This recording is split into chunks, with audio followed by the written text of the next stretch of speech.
E hoje eu quero ministrar uma palavra que levanta hoje um memorial aqui entre nós sobre a palavra do Senhor, porque amanhã é o dia da Bíblia. Segundo domingo de dezembro é o dia da Bíblia. E hoje eu quero falar sobre a palavra de Deus. Bom? Ah, mas pastor, você não fala sempre sobre a palavra de Deus? Claro que eu falo, mas hoje eu vou falar especificamente sobre isso. Então pegue a sua Bíblia, abra em 2 Timóteo, capítulo 3. Toda vez que nós falamos sobre os livros do Antigo Testamento, nós falamos no masculino, porque são livros. Então nós vamos falar primeiro Reis, segundo Reis, primeiro Crônicas, segundo Crônicas. Por quê? Primeiro livro de Crônicas, primeiro livro de Reis. Agora, quando nós falamos no Novo Testamento, é feminino, porque são cartas, epístolas. Então nós falamos 1 Coríntios, 2 Coríntios, 1 Timóteo, 2 Timóteo, assim por diante. Combinado, queridos? 2 Timóteo, capítulo 3, versos 16 e 17. Olha, você vai, no Novo Testamento, você vai passar Coríntios, depois de Coríntios, você vai chegar ali passando por Filipenses, Efésios, Filipenses, e aí logo na sequência, você já vai começar a ver o Timóteo aparecendo para você aí. Vai ver a fotinha dele aí, tem uma selfie dele. 2 Timóteo, capítulo 3, versos 16 e 17. Vamos lá? Acharam aí? Encontraram? Viram a fotinha dele aí? Toda a Escritura é inspirada por Deus e útil para nos ensinar o que é verdadeiro e para nos fazer perceber o que não está em ordem em nossa vida. Ela nos corrige quando erramos e nos ensina a fazer o que é certo. Deus a usa para preparar e capacitar seu povo para toda boa obra. Que demais, não é, queridos? Boa essa versão aqui, não é? Ficou bem clarinho. Nas versões mais tradicionais, né, como a NVI, toda a escritura é inspirada por Deus e útil para o ensino, para a repreensão, para a correção e para a educação na justiça, a fim de que o homem de Deus seja perfeito e perfeitamente habilitado para toda boa obra. Olha aí, queridos. Só erra quem? Quem não lê a Bíblia. Só erra quem? Quem não depende do Espírito Santo. Se você quer ter vida de sucesso, vida extraordinária, se você não quer mais ficar escapando a marcha, se não quer mais errar a mão, leia a Bíblia e dependa do Espírito Santo. Porque quando nós fazemos assim, não tem mais erro. Mas, tomando por base esse texto de 2 Timóteo 3, eu quero falar com você sobre o tema reconhecendo o valor e o poder das Escrituras. Reconhecendo o valor e o poder das Escrituras. Vocês amam a Bíblia, meus irmãos? Vocês amam a Bíblia? Vocês amam a Bíblia? A Bíblia é maravilhosa. Eu já falei para vocês que eu amo a Bíblia, né? Eu gosto de... Pois não? Não precisa. Eu gosto de cheirar, eu gosto de beijar, eu amo a Bíblia. Eu gosto disso, porque é uma maneira simbólica de me aproximar de quem é Deus. E eu estava dizendo essa semana lá em casa que eu não consigo olhar para cá e ver letra branco no preto. Eu não consigo. Eu olho para cá e eu vejo energia, eu vejo poder, eu vejo graça, eu vejo unção, eu vejo autoridade, revelação. Sabe, aquele momento que Deus falava com Moisés lá no monte e o povo via isso, o que acontecia quando Deus vinha? A nuvem abaixava, tinha raio, tinha trovão. E eu, quando estou vendo a Bíblia, eu vejo isso. Eu não consigo ver assim, faz isso que vai acontecer isso, faz isso que vai acontecer aquilo. Eu vejo poder, eu vejo autoridade, eu vejo muito mais do que uma história. Eu vejo coisas que estão acontecendo, que aconteceram, que vão acontecer. Eu vejo o extraordinário na palavra de Deus. E, tendo dito isso, eu quero mostrar para vocês hoje algumas questões que trazem para nós o desenvolvimento desse tema, reconhecendo o valor e o poder das Escrituras. Eu vou trazer uma série de informações hoje. Hoje é uma pregação-aula, tá bem? Hoje é uma ministração que não é só aquela coisa, sim, pega essa palavra aí. Não, vamos aprender. Se puder, escreve, anota, usa o celular aí hoje para isso, não para ficar jogando, vendo outra coisa, mas para anotar, quem sabe, alguma informação importante. Eu começo dizendo que a Bíblia é o livro mais vendido e mais lido no mundo. Uau! Isso é demais, não é? Só que as pessoas estão lendo desse jeito que eu falei para vocês. É o preto no branco, a letra é uma história bonita, ou senti até arrepio. E às vezes ele nem sabe que sentiu esse arrepio. Mas a questão, queridos, é que apesar da Bíblia exercer um certo fascínio na humanidade, as pessoas não têm encontrado essa revelação mais profunda da palavra. A Bíblia, ela é uma obra antiga e moderna ao mesmo tempo, porque ocupa uma relevância extraordinária. E nós sabemos, indo mais a fundo, que a Bíblia é a palavra viva de Deus. Então ela tem autoridade, ela tem vida, enquanto ela vai sendo declarada, ministrada, profetizada, ela vai realizando transformações, vai realizando curas, vai realizando milagres. E, historicamente, nunca um livro teve tantos amigos e inimigos ao mesmo tempo. Nunca um livro foi tão perseguido e destruído no percurso da história. E aí uma informação interessante é que um dos maiores inimigos da Bíblia, pega essa, meus irmãos, eu amo essa informação. Um dos maiores inimigos da Bíblia no passado foi o filósofo francês Voltaire. Lembra do Voltaire? Lá na escola a gente aprende sobre ele um pouquinho, lá no século XVIII. E ele pretensiosamente afirmou o seguinte, Mirela: a Bíblia é uma obra morta e em menos de 100 anos cairá no esquecimento. Ele falou isso. Louco. Olha o que acontece. Ironicamente, em 50 anos, nem levou os 100 anos dele, mas 50 anos após ele falar essas palavras, a sua casa se transformou na Sociedade Bíblica da França. E a sua imprensa particular passou a produzir milhares de Bíblia. Oh, meu Deus! Você está vendo o que Deus faz, queridos? Não brinque com a palavra de Deus. Não brinque com Deus. A Bíblia é mais que um livro. Ela é luz para os nossos caminhos, ela é fonte de inspiração, orientação, consolo e transformação. Por isso, meus irmãos, que nós possamos realmente abrir os nossos corações para receber tudo o que o Senhor deseja nos mostrar através da sua palavra. Quando a gente começa a observar esse tipo de informação, vai dando para nós, primeiro, aquela boa vontade de ser crente, né? Dá vontade de ser crente, não dá? Em segundo lugar, vai trazendo para nós uma desconstrução daquela ideia de, eu tenho que ler a Bíblia. Não, é fascinante, é maravilhoso, é extraordinário. Eu quero ler a Bíblia, eu quero aprender a Bíblia. Isso que nós estamos tratando hoje, falando, muito que nós vamos ver aqui, está dentro do contexto da teologia clássica, de uma matéria chamada bibliologia.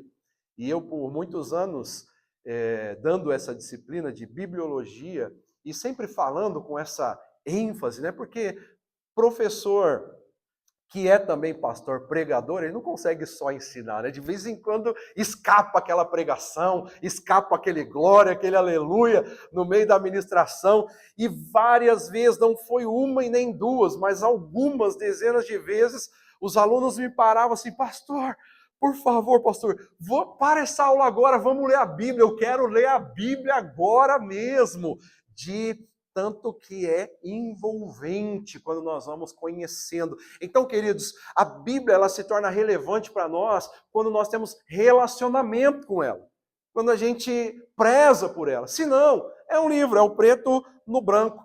mas que nós possamos realmente aprender a conquistar, aprender a como se faz com o ouro. Qual que é a palavra lá? Tem uma palavra específica. Não, quando a gente vai buscar, vai cavucar lá, garimpar. A Bíblia é necessário garimpar. Garimpar. Você tem que ir cavucando aqui, porque os tesouros estão escondidos nela. Estão escondidos. Atrás dessas letras, cada partinha, você vê uma partinha em branco aí na sua Bíblia, aí, de uma linha para outra? Tem muita coisa de uma linha para outra. Tem muita coisa de uma linha para outra. Quando eu era menino, eu ficava abismado com os caras que vinham pregar e eles liam uma frase e pregavam 1 hora, 2 horas. Eu falava, meu Deus, um dia eu quero ser assim. E aí no início da minha jornada de pastor, eu era bem assim, eu pregava 1 hora e meia, sem dó da galera, sem dó. Pregava 1 hora e meia, 1 hora e 40, de boa, de boa. Depois eu fui tomando mais cuidado com a galera, e aí eu falei, melhor eu ir sossegando. Não que não se tenha que pregar, tem. Por isso que eu acho que eu deveria ser pastor na Coreia, pastor lá naqueles países que eles ficam 5 horas lá sem levantar, sem ninguém se mexer, ouvindo a palavra. Ou na África, né? Na África também, em muitos lugares. Mas a gente é meio relaxado, né? Passou 15 minutos, já começa a formigar, começa a dar coceira, é um negócio maluco, não é, queridos? Mas, olha só, vamos falar um pouquinho sobre a importância das Escrituras. Então, desde os tempos antigos, a palavra ela ocupa um lugar central na vida dos que creem. Então, nós cremos porque vemos a Bíblia, porque nós olhamos para ela. Então, nós entendemos, queridos, que ela nos mostra quem Deus é, revela os seus propósitos, nos instrui sobre como viver de maneira verdadeira. Você quer ter vida genuína? Quer ter vida em abundância? Tem que olhar para a Bíblia. Eu quero aprender a orar, tem que olhar para a Bíblia. Eu quero ser marido melhor, tem que olhar para a Bíblia. Eu quero ser um trabalhador melhor, tem que olhar para a Bíblia. É aqui que a gente aprende, é o nosso manual, queridos. Agora, sem a Bíblia, nós estaríamos perdidos e caminhando na escuridão. Nós não teríamos tanta informação como temos hoje. Até a ciência não teria tanta informação se não houvesse a Bíblia. O salmista, ele falou sobre isso no Salmo 119. Vocês já leram o Salmo 119? É grande? Ele é, na verdade, queridos, além de ser grande, ele é um tratado sobre a palavra de Deus. Mais de 98% dos seus versos vai falar a palavra de Deus. Vai estar escrito a palavra de Deus no sentido palavra de Deus. E aí no Salmo 119, 105, ele vai dizer: lâmpada para os meus pés é a tua palavra e luz para o meu caminho. Está vendo como que a palavra de Deus funciona para nós? Ela funciona para ser guia, para ser diretriz para as nossas vidas. Então a Escritura é o sustento da nossa fé, é o alimento para a nossa alma, é a fonte inesgotável de sabedoria. Fico abismado com tantos anos lendo a Bíblia, tantos anos pregando, preparando, como cada vez que você olha para ela, ela tem uma novidade para te mostrar. Ela tem algo novo para te revelar. É impressionante. É um negócio... E tantas vezes nós terminamos há alguns tempos o Novo Testamento e já estamos agora em Levítico. Estamos em Levítico agora? Estamos lendo Levíticos e a gente vai lendo ali. Tem hora que eu estou lendo com eles em casa e eu falo, meu Deus do céu, eu já li isso aqui 200 vezes e eu não tinha... Sempre. E aí eu fico falando, olha isso que está escrito aqui, como que tremendo, olha como Deus trabalha, olha o que Deus está fazendo, olha a revelação, porque ela é fonte inesgotável de sabedoria. E eu fico pensando, coitado, eu não gosto dessa palavra, mas agora ela é utilizável. Coitado de quem não gosta de ler a Bíblia, de quem não se apaixona por ela. Tenho dó, porque não vai descobrir as coisas gloriosas que tem ali. E você não precisa ser teólogo, pastor, sábio, não, é só ir com o coração e falar, porque uma das coisas lindas da Bíblia é que... Vocês já tentaram ler Machado de Assis, por exemplo? Difícil, né? Nem tentou, né? Nem tentou. É aquela língua de Portugal, rebuscada, aquela coisa, e aí você fala, meu Deus, é uma frase 200 vezes olhando o dicionário para saber o que está escrito, e aí você está lendo e fala assim, meu Deus, será que não dá para chamar o Machado aqui para ver se ele me ensina? Agora, a Bíblia, você pode falar, amigo, Espírito Santo, tu que escreveu esse negócio aqui, vem me ajudar a entender. E ele vem, meus irmãos. Ele vem. Se você pede, ele vem, ele mostra. E a palavra ela é tão viva, ela é tão extraordinária. Quantas vezes assim que eu tô lendo e ela salta como uma luz assim, ó. Ela vem, ela sai das páginas. É algo tremendo. Você fala, pastor, você está poetizando? Não estou poetizando, é a realidade da palavra de Deus. Ela é viva e eficaz. Agora segura aí que eu vou passar para vocês uma série de curiosidades sobre as Escrituras. Primeiro, a Bíblia é o livro mais traduzido e distribuído do mundo. Atualmente, essa é para dar glória a Deus, hein? Atualmente já existem traduções completas em mais de 700 idiomas e trechos bíblicos em milhares de línguas diferentes. Benção demais, não é? Agora, a próxima informação é para você chorar e orar. Se a primeira era para dar glória a Deus, essa é para você chorar e orar. Essa é para você despertar seu trilhar missionário.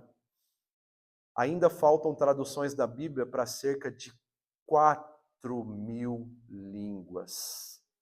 Cerca de 50% das línguas não possuem nenhuma parte da Bíblia traduzida, afetando aproximadamente 1,4 bilhão de pessoas. Uau! Agora é hora de dizer misericórdia, não é? É hora de orar, é hora de chorar, é hora de se compadecer.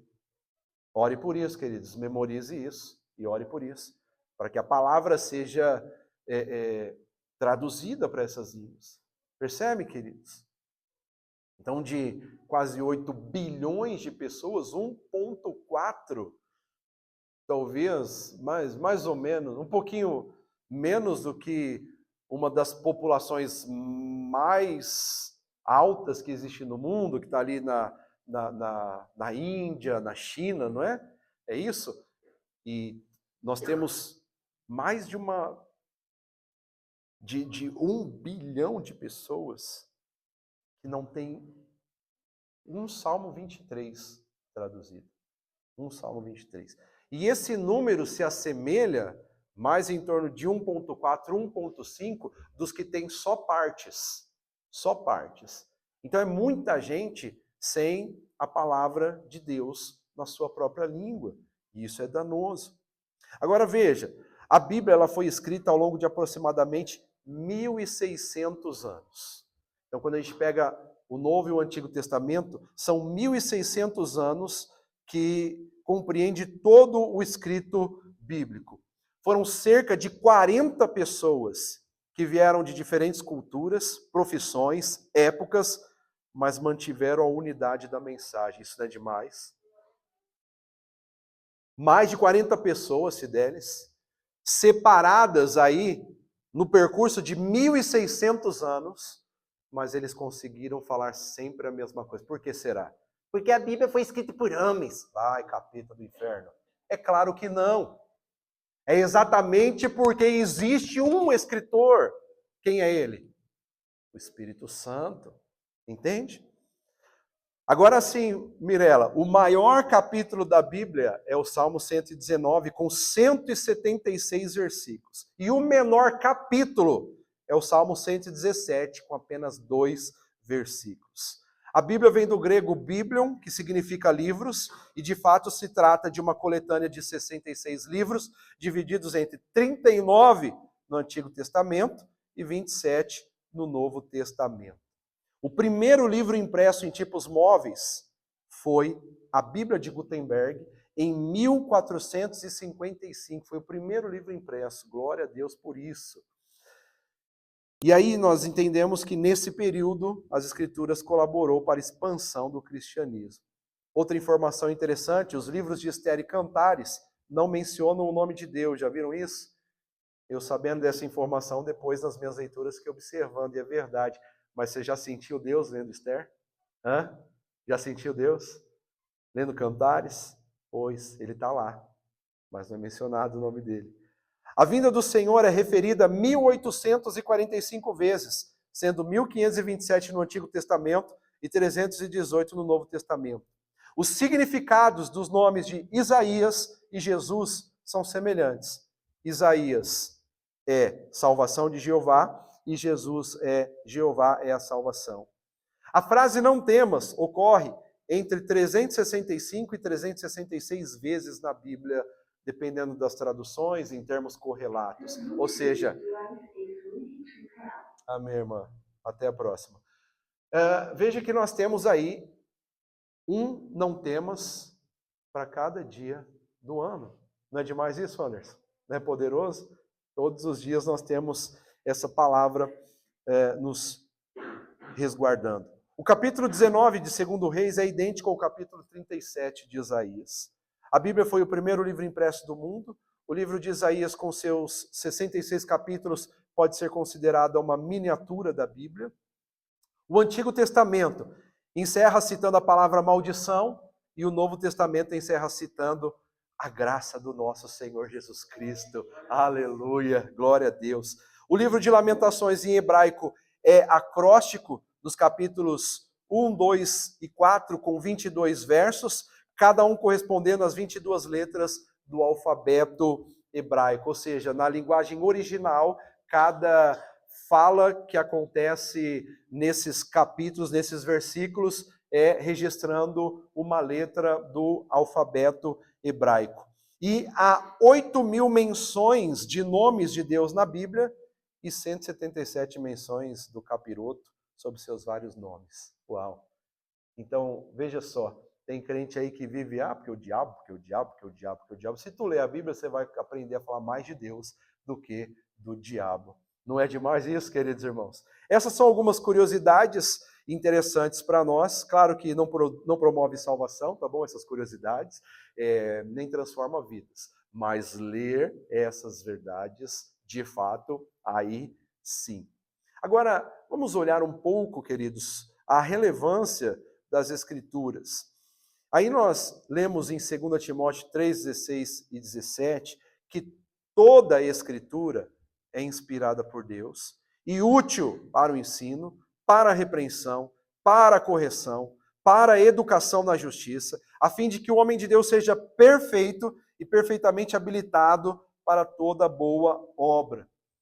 Esse verso revela para nós que o texto bíblico, ou a Bíblia, não é apenas um livro histórico ou moral, mas ele é divinamente inspirado. A Bíblia é a palavra de Deus, não apenas contém a palavra, a Bíblia é a palavra de Deus. E ela nos prepara para viver de acordo com a vontade de Deus. Então, como eu já disse, você quer andar irrepreensível? Você quer andar em integridade? Use a palavra de Deus. Olha, se a gente olhar mais uma vez aqui na linguagem que eu fiz a leitura inicial, toda a Escritura é inspirada por Deus e útil para nos ensinar o que é verdadeiro e para nos fazer perceber o que não está em ordem em nossa vida. Uau! Ela nos corrige quando erramos e nos ensina a fazer o que é certo. Deus usa para preparar e capacitar seu povo para toda boa obra. Então, qual que é o manual da preparação do obreiro? Qual que é o manual da preparação do líder? Qual que é o manual? É a Bíblia, queridos. É aqui onde nós aprendemos diretamente com o Senhor. Agora, olhando para Hebreus 4:12, nós vamos ver que o escritor registra: pois a palavra de Deus é viva e eficaz, é mais cortante do que qualquer espada de dois gumes, penetra até o ponto de dividir a alma e espírito, juntas e medulas, e é apta para discernir os pensamentos e intenções do coração. Esse texto nos mostra o poder transformador da palavra de Deus. Alcança os lugares mais profundos do nosso ser, promovendo verdadeira mudança. Então note, queridos, você quer ser curado de um trauma? Use a palavra. Você quer ser curado de algo que feriu a sua alma, as suas emoções? Declare a palavra. Porque ela alcança os lugares inatingíveis pela psicologia, inatingíveis pela medicina, pela ciência. A palavra de Deus pode. A palavra de Deus faz com que nossas vidas sejam renovadas, restauradas. Por isso nós não podemos ter contato com a palavra de Deus e seguir da mesma forma. Ninguém que tem contato genuíno com a palavra de Deus vai viver da mesma maneira. Em João 5,39, Jesus diz: vocês estudam cuidadosamente as Escrituras, porque pensam que nelas vocês têm a vida eterna. E são as Escrituras que testemunham de mim. Ou seja, Jesus está dizendo, é isso mesmo. Se você se lembrar de Pedro, em um momento que uma rinca de discípulos começa a ouvir Jesus falando e começa a dizer, é duro o discurso, eles começam a se levantar e ir embora. Pedro vai falar com Jesus e ele diz, mestre, tem gente indo embora, porque o discurso é duro. Aí o Senhor fala assim, você quer ir embora também? Quer ir também? Aí ele fala assim, Senhor, para quem iremos nós, se só tu tens palavras de vida eterna? Então, amados, quando nós estamos realmente em alinhamento com a palavra de Deus, nós somos conduzidos ao conhecimento de Jesus, o nosso Salvador. E ali nós descobrimos o que? A vida eterna. É por isso que quem conhece a Bíblia de verdade não volta atrás. Não volta. Quem conhece a Bíblia de verdade sabe, é aqui que eu tenho que ficar. Não adianta, o discurso pode ser duro, o dia pode ficar difícil, as trevas podem vir assolar, mas nós sabemos que é só aqui que nós vamos vencer. Então continua com a palavra. Em Mateus 24:35, Jesus diz, o céu e a terra passarão, mas as minhas palavras jamais passarão. Ou seja, cada diretriz de Deus, cada orientação de Deus, cada palavra trazida através da palavra do Senhor, não vai falhar, queridos. Então esse texto enfatiza a eternidade das palavras do Senhor em transitoriedade com as coisas deste mundo. Entende? Então a palavra de Deus não passa. O que é mundano passa. As coisas dessa vida passam. Mas a verdade de Deus vai prevalecer. Paulo escreve em Romanos 15:4, pois tudo o que foi escrito no passado foi escrito para nos ensinar, de forma que por meio da perseverança e do bom ânimo provenientes das Escrituras, mantenhamos a nossa esperança.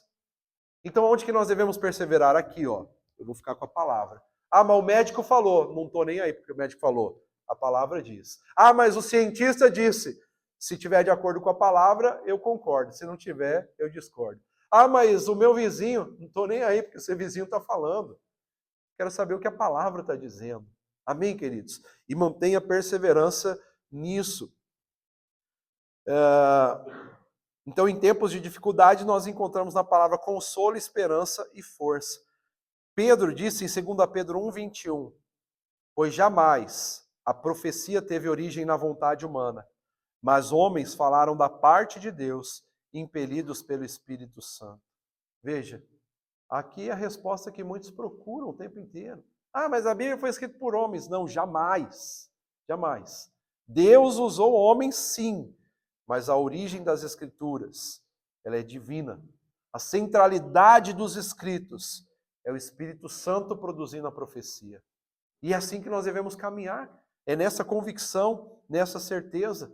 Então esses textos, queridos, eles evidenciam para nós a realidade da inspiração divina da Bíblia. Então você pode confiar que nós temos aqui as palavras de vida eterna. Usa mais sua Bíblia. Fala para o seu irmão, usa mais sua Bíblia. Amém? Agora nós podemos falar um pouco sobre o poder transformador das Escrituras. Quem tem te transformado, queridos? São filosofias, ideologias, pensamentos, ideias? Ou é a palavra de Deus? Quando nós vamos observando a história, nós vamos conseguir identificar vidas que foram radicalmente transformadas pela palavra de Deus, radicalmente. E alguns de nós fazemos parte disso. Alguns de nós ainda estamos sendo, né? Eu ainda estou em processo, mas tem gente que foi transformado. Então, homens e mulheres encontram esperança, sentido, salvação ao ler as suas páginas. Quantos testemunhos a gente encontra de alguém que, do nada, assim, entre aspas, né, viu uma Bíblia lá e abriu e Deus saltou com a palavra revelada para eles. É dessa forma. Eu posso falar para vocês, em algum momento, com a permissão de Deus, vocês terão a oportunidade de conhecer a minha sogra. Minha sogra, ela é ex-freira. Ela foi freira, ficou muitos anos no convento. E num determinado momento que Deus estava fazendo um tratamento de salvação com a vida dela, lá dentro do convento, dentro de uma clausura, o Senhor chamou ela para a Bíblia, o que era impedido para eles, né? Eles não podem ler a Bíblia lá. Por quê? Porque tem a verdade. Então, ela não podia. Mais uma vez, o padre, que era o superior do convento lá, deixou, já era muito velho, deixou a Bíblia sem trancar, e ela, de curiosa, foi e abriu a Bíblia. Quando ela abriu a Bíblia, pá! Foi logo no Salmo 115. Salmo 115 que vai dizer onde está o seu Deus. E aí vai falar sobre as imagens de escultura. Tem olhos, mas não vê, tem mãos, mas não pegam, tem pés, mas não andam, tem boca, mas não falam, e torne-se semelhante a eles todos os que os fabricam e o adoram. Uau! Ela abriu bem aí. E aí Deus começou um processo transformador na vida. Então são histórias, queridos, que mostram o poder transformador da palavra, mas não só na história atual, não só na nossa história, a gente pode pegar biblicamente, por exemplo, a história do apóstolo Paulo, que de perseguidor passou a ser um propagador do evangelho, e atualmente nós continuamos vendo pessoas sendo transformadas pelo poder da palavra. Então, pregue a palavra, como o apóstolo Paulo vai dizer depois também para Timóteo, para Tito, pregue a palavra. Pregue, anuncie, fale. Você não tem que converter ninguém, você tem que pregar a palavra. A palavra é a vida. A palavra é o que pode trazer a transformação das pessoas. É pela palavra que pessoas são libertas de vícios, corações são curados, propósitos são revelados por meio da palavra. Então a Bíblia, ela não apenas informa, a Bíblia ela gera, ela restaura, ela transforma. É isso que a Bíblia faz. Ela gera vida, ela transforma relacionamentos. É assim que nós precisamos entender a palavra de Deus. A Bíblia pregada é a única forma de levar alguém ao convencimento do Espírito Santo para que realmente seja regenerado. É a palavra de Deus. Então é por meio da palavra de Deus que nós vivemos a libertação do engano das trevas. Por isso, Jesus disse em João 8,32, e conhecerão a verdade os libertará. Mas olha o que ele vai dizer depois em João 17,17. Santifica-os na verdade, e o que mais? A tua palavra é a verdade. Então não tenha dúvida de que a palavra de Deus é genuína. A palavra de Deus é verdadeira. E é somente por meio da palavra que nós podemos realmente conhecer a Deus e Jesus Cristo. É ela que mostra para nós, ainda que não na totalidade, porque, como eu sempre digo, a biografia não contém a totalidade do seu biografado, mas contém um pouco da história. Aí o próprio João, no Evangelho, ele vai escrever isso para nós. Se fosse escrever sobre todos os milagres que Jesus fez, nem todos os livros do mundo caberia. É claro, ele usa uma hipérbole ali, mas naturalmente, queridos irmãos. Aí falou, pastor, você falou língua estranha? Não, hipérbole é uma figura de linguagem na língua portuguesa. Quando a gente exagera, quando você fala assim, já estava aqui 10 anos te esperando, mano, é uma hipérbole. Meu, faz 1000 anos que eu estava aqui já, cara. Isso é uma hipérbole. Quando você exagera no processo. Então, queridos, nós podemos conhecer a Jesus e a Deus por meio da Bíblia. Então a gente fica muito, né, Mirella? Fica, Senhor, eu quero te conhecer mais. A gente fica cantando musiquinha. Eu quero conhecer Jesus, eu quero conhecer Jesus, eu quero conhecer. Vai ler a Bíblia. Então tem que pôr assim nessa música. Eu quero conhecer Jesus, vai ler a Bíblia. Eu quero conhecer Jesus, vai ler a Bíblia. É assim que funciona, queridos. É assim que funciona. Entende? Então a Bíblia, ela é a principal fonte de conhecimento sobre Deus, da revelação acerca de Jesus Cristo. Ah, eu quero saber, eu quero conhecer, eu quero te conhecer mais, Deus, eu quero te conhecer. Abra a Bíblia, amigo. Vai ler. Um espírito devocional, um espírito relacional, quero conhecer. Eu não quero só saber aqui qual que é, deixa eu ver aqui qual que é o hebraico, o grego, o aramaico, que também são outras curiosidades sobre a Bíblia. Ela foi escrita nessas 3 línguas. Então, amados, nós precisamos conhecer com interesse de relacionamento. Precisamos ver as entrelinhas. Que é na Bíblia que você vai encontrar os atributos divinos, suas promessas, sua fidelidade imutável. É na Bíblia que nós vamos encontrar Jesus, o Verbo encarnado, apresentado no Novo Testamento como Filho de Deus. Aí a gente vai olhar lá João 1:1, que está escrito: no princípio era o Verbo estava com Deus, e o Verbo era Deus, aleluia. O que é o Verbo? É a palavra, e quem é a palavra é o próprio Jesus. Meu Deus do céu, como você não gosta de Bíblia? Vlad, tem que amar a Bíblia, cara. Você tem uma Bíblia já? Tem que usar ela. Você tem Bíblia? Tem que usar ela. Vocês têm Bíblia? Tem que usar. Você tem Bíblia, Júlio? Tem que usar ela, trazer para a igreja, não é só na mesa, hora que o pai impõe. Tem que amar. Tem que querer, eu quero, eu quero. Eu quero. Eu quero.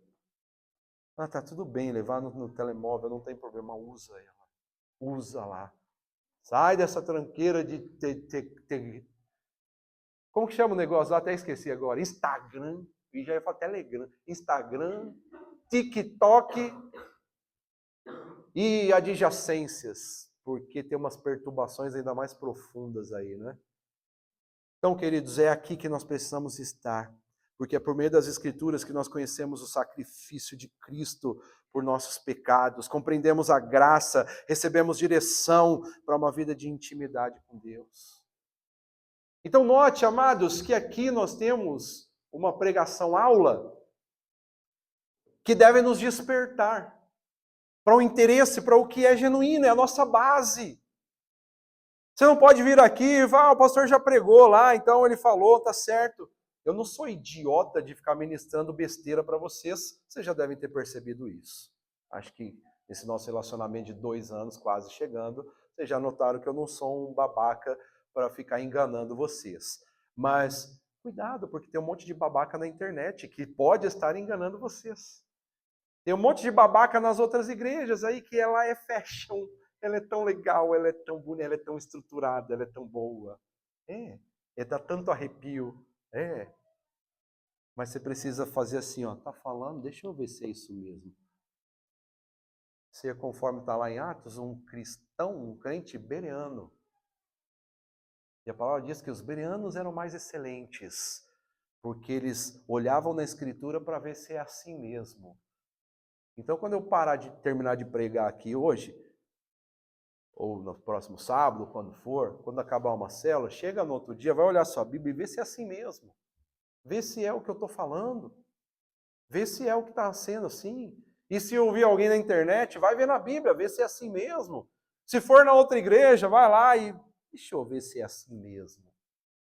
Porque é isso que vai produzir para nós saúde. É isso que vai produzir para nós consistência. Então não é brincadeira quando nós fazemos a correlação da palavra com o alimento físico. Que assim como precisamos da comida diária para uma saúde boa, nós precisamos da palavra para uma saúde boa, na alma e no espírito. Então use a palavra, queridos. Então hoje, levantando esse memorial tão importante para nós, traz uns despertamentos, não traz, queridos? Começa a pensar assim, fala assim, mas eu estou vacilando para valer. Eu devia... Quantas horas, amigo, de Instagram? Quantas horas de Bíblia? Quantos minutos de Bíblia, né? Vamos ser mais. É bem Netflix, videogame.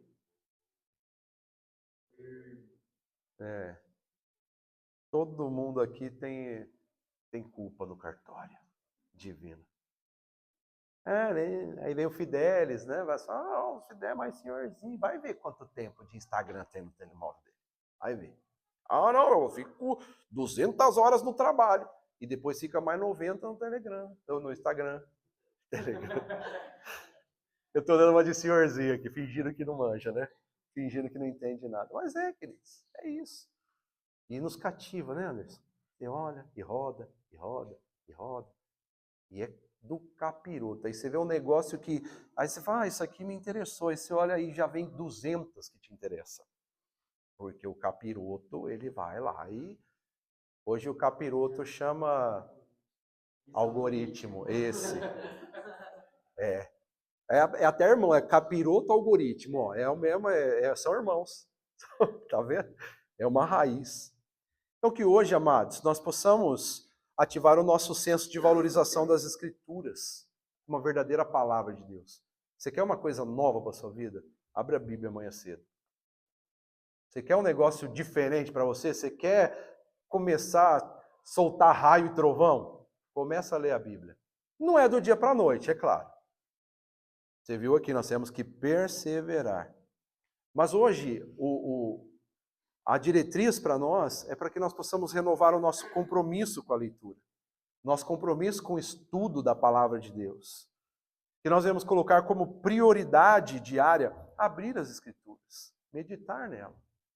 Eu sei que, eu até brinco aqui, falando, eu imponho que abra a Bíblia, não é uma imposição, eles fazem com alegria em casa lá, inclusive o dia que eu falo assim, hoje a gente não vai ler, hoje a gente só vai orar, mas não vai ler, mas não vai, porque já está gerando o bom hábito, entende? E você vai ouvir histórias, e no futuro nós vamos saber desses nossos posicionamentos, que os nossos filhos vão falar, eu agradeço a Deus pela vida do meu pai que fez com que nós sentássemos à mesa todo dia com a Bíblia aberta. É isso, eu queria ter tido isso, eu não tive na minha infância.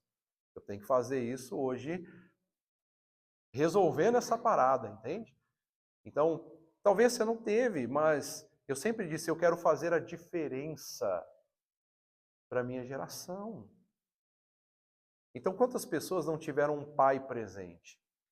Quantas pessoas não tiveram um mentor? Eu quero ser essa pessoa na minha geração. Eu quero ser aquele que senta à mesa, aquele que seja alguém que alguém pode ligar e falar, mandar uma mensagem. Pastor, me ajuda nisso aqui. Pastor, eu preciso tomar uma decisão. Me ajuda nisso. A coisa mais maravilhosa que eu sempre observei assim, eu não pude ter isso, é alguém que pode chegar, Fidelis, e falar, pai, o que você acha disso aqui, ó? E você, claro que tem que ser um pai coerente, né? Senão você vai pedir opinião para um cara que não tá nem aí com a vida e com nada, aí você se lasca. Mas eu sempre vou utilizar essa palavra, sempre invejei essa coisa do filho que podia chegar, pai, tenho isso, tenho aquilo, está acontecendo, lalaiá, porque eu nunca tive, eu não tive. Eu tive um pai até o ano de 2021, meu pai era um cara gente boa, mas ele não era um cara presente, entende? Quando eu tinha 10 anos ele saiu de casa, e aí a gente tinha relacionamento, bom relacionamento, mas não para eu poder chegar nele e falar, pai, e aí, pai. Mas mesmo assim eu fazia algumas coisas. Um carro que eu comprava, eu levava lá para ele ver. Isso é gostoso, entende? Por isso eu sempre disse, eu quero ser isso para as pessoas. Eu quero ser exercer essa paternidade, não como paizinho, o pastor é um paizão. Cuidado para não se enganar. Eu sou pastor, eu vou cuidar de você, eu vou te ajudar, mas se nós pudermos ser tão maduros e saudáveis ao ponto de que eu possa exercer ou suprir uma lacuna saudavelmente na sua vida, eis-me aqui, é para isso que eu estou nessa geração.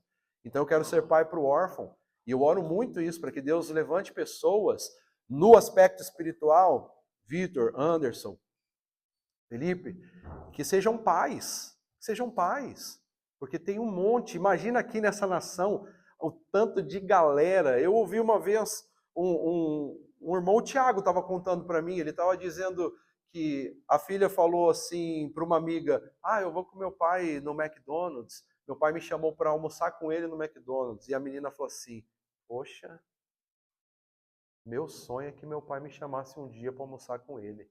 Uau! Imagina quantos milhares. Imagina, olha, eu falo para o Júlio direto, quantas das coisas que os nossos filhos não valorizam ter: a família estruturada, a casa para voltar, a comida para comer, um pai que senta à mesa com eles, que busca na escola, que leva na escola.